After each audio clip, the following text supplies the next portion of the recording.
Hello and welcome to the final presentation for Team N, Team Nova. The team members are Brandon Bushy, Vishwanathan Somasundaram, and David Larsenair. Let's start with overall performance. As the primary performance rating in the simulation was stock price, according to that metric, we did not do nearly as well as we expected to do. Our SPI fluctuated throughout periods 1 through 6. Our final period stock price was 819. This put us in the number 4 position among all the competition.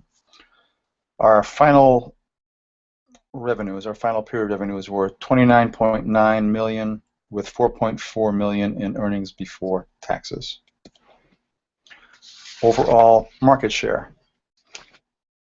Our final overall market share was 5%. We peaked at 17% market share in period number 4 and slipped in period 5 and then ended up at 5% for the final period, period 6. As far as the market segments we competed in, we had 3 brands, Nova, Noon, and NO Never. Nova was strongest in high earners and professionals. Those were the 2 markets that we targeted 50-50.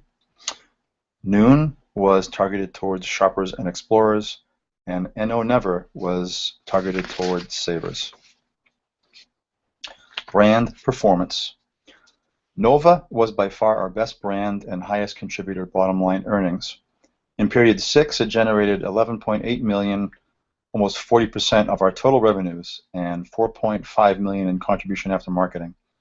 This was essentially all of our company's earnings in the last period. The brand was targeted 50-50 towards both high earners and professionals. Brand Noon.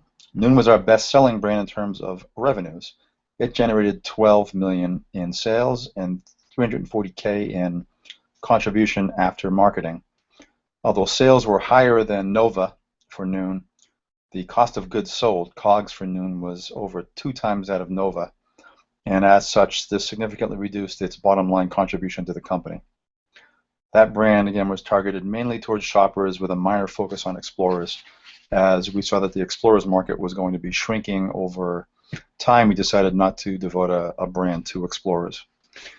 NO Never was our weakest brand. It generated just about 6 million in sales, but its contribution after marketing was a negative 424K.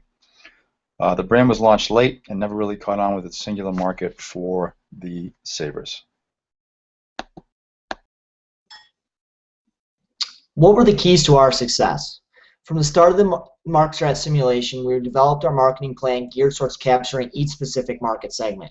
During the early periods of the simulation, we identified the largest target markets and developed our initial products to focus on those areas. We initially launched 2 products, Nova and Noon. Nova was our high-end product targeting high earners and professionals, while Noon targeted shoppers and explorers.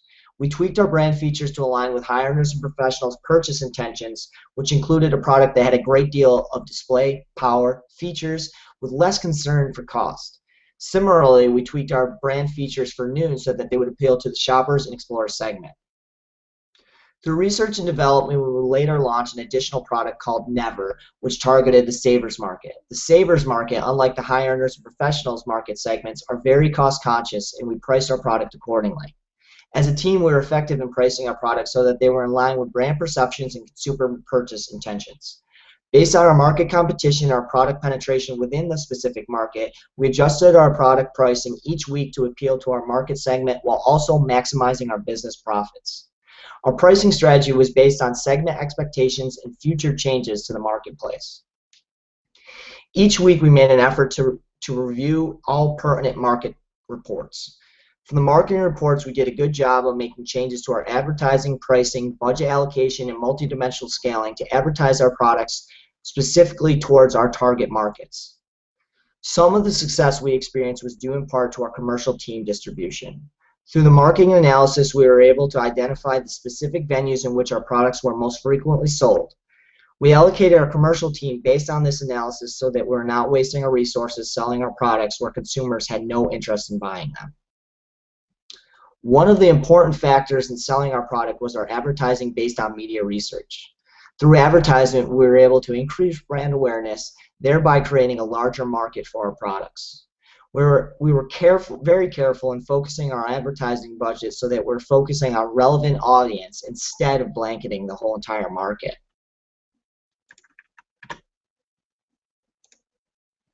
What would we do differently? During period 2 of the simulation, we had a setback which took us off our marketing plan to capture each individual market.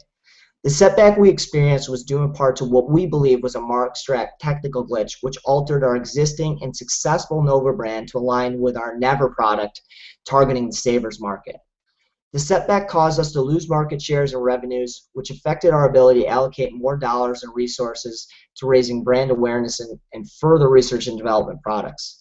We essentially were forced to reestablish our brand awareness and recapture the market share we initially held with our Nova product. If we had the opportunity to run the simulation again, we would continue with our initial marketing strategy of targeting each individual market. As the simulation progressed, it was apparent that targeting multiple market segments with one brand was not ideal. The most successful teams were able to launch multiple brands and raise their commercial sales team and brand awareness each period. This is one area in which we made us less than competitive amongst the top firms. Our commercial sales team was restricted based on budgetary concerns and in turn had a significant impact on our overall brand revenues.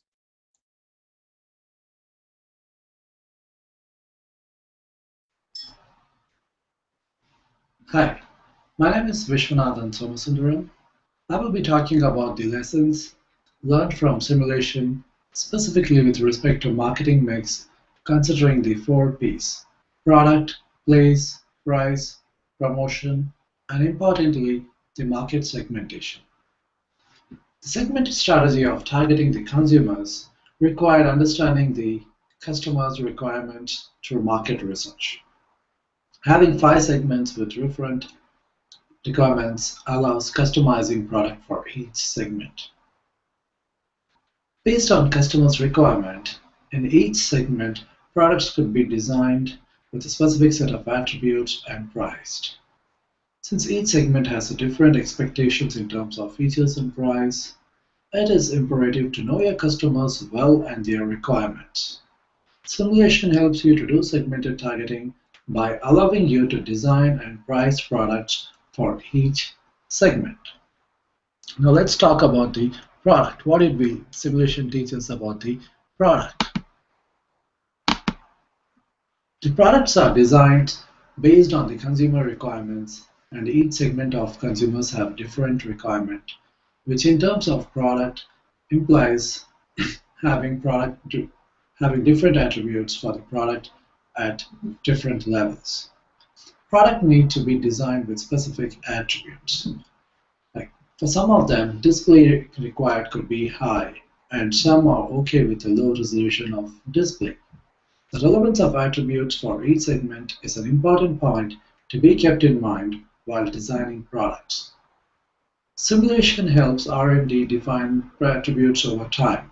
Based on research and multidimensional scaling for different segments of customers, the products could be designed by R&D satisfying their requirements. Simulation helps R&D in choosing specific attributes for each project that's being developed, and these attributes can be chosen based on the targeted segment where the product is to be positioned or sold.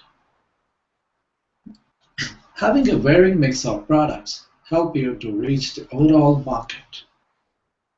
Now let's see what did simulation teaches about the price. Pricing needs to be competitive, plays a key role in maintaining or growing the market share. Market research studies are useful in setting price. Distribution channels also affect price points. Now, price is an important aspect of marketing, which to a certain extent impacts the product sales. There is a sweet spot for each consumer segment, and the pricing should be within that range. Pricing needs to be competitive, implying the price needs to be in par with competitors based on similar product lines. Being too high or too low can have unexpected impact, mostly negative. Having a product priced too low just to gain market share might not work out well because the margins might be too low, which means the company is unable to grow. Too high a pricing might deter consumers and result in loss of market share. So a sweet spot in pricing is a key thing. How it can be achieved? Through the market research studies, which act as a guide in price setting. Distribution channels affect price setting because the cost of distribution channels profit share need to be kept in mind while deciding the price. Otherwise, it would result in low margin, which is not good. Now let's talk about the place. What did simulation teach us about the place? Each target segment had their shopping preference. Focusing commercial team in the appropriate place essential to raising brand awareness. Market research helps understand which channel venues customers prefer. Now, let's talk about place in detail. When it comes to shopping, there is a specific or a range of places where each segment of consumers wish to shop. Some might like to shop in specialty stores, some in mass merchandise, and some online. Now, each consumer segment have a shopping habit at certain place. For each product in specific consumer segment, it needs to focus its commercial team strength at appropriate shopping places. For example, savers prefer to shop at mass merchandise, then it makes sense to deploy more commercial team at mass merchandise stores and have less at specialty stores and online. In this way, commercial team can increase the brand awareness among the specific segment, which in turn would play a role in increasing the sales. Market research plays an important role in helping us to know both ours and competitor product brand awareness, market penetration, and commercial team deployment and market share. This helps a lot in deciding the course for each year while determining the commercial team and distribution channel. Now, let's talk about the promotion. Building brand awareness among the consumer segment is a key to make customers familiar with the product and its features. Without knowing the product, the consumers might be skeptical to purchase a product which they have not heard of. Investing in advertising budget is a key for marketing department, and importantly, the advertising budget needs to be channeled in right way so that the message is conveyed to the intended segment. Investing in commercial sales team is important to have convincing salespeople who can give that push to a product. The promotion needs to keep in mind the perceptual mapping of products within each segment for a combination of attributes. Advertising needs to project this strongly to consumers in each segment so that the product is positioned at the right place. Advertising through media research is more effective. Again, learned it in simulation exercise, which focuses the ads at right places. Now, with this, I'd like to hand over the slide to Dave for the summary. Thank you.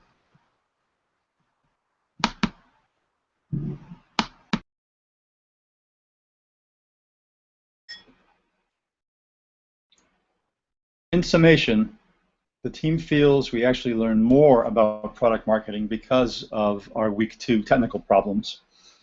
If we had launched all of our 4 target brands smoothly, on schedule every week, and kept doing R&D as we expected to do, we would not have learned firsthand how difficult it is to catch up to your competition once you lose market share. It's hard to get it back. It's hard to claw back once you're far behind. The simulation also stressed the importance of advertising and sales budgets. Our competition, teams R and M in particular, kept putting their budget, their growing budgets, and their growing revenues every week into their advertising and commercial teams to keep a lot of market pressure on everybody else and to continue to really grow a strong brand awareness. So that was also stressed to us, the importance of advertising and sales budgets. And also the simulation really stressed the importance of brand diversification. Having multiple well-advertised and well-researched brands that can be targeted across multiple segments is really a tremendous competitive advantage. And in the end, we didn't have that breadth of brands targeted across all the segments that we wanted, and that also really hurt us in the simulation. Thank you very much, and thanks for listening.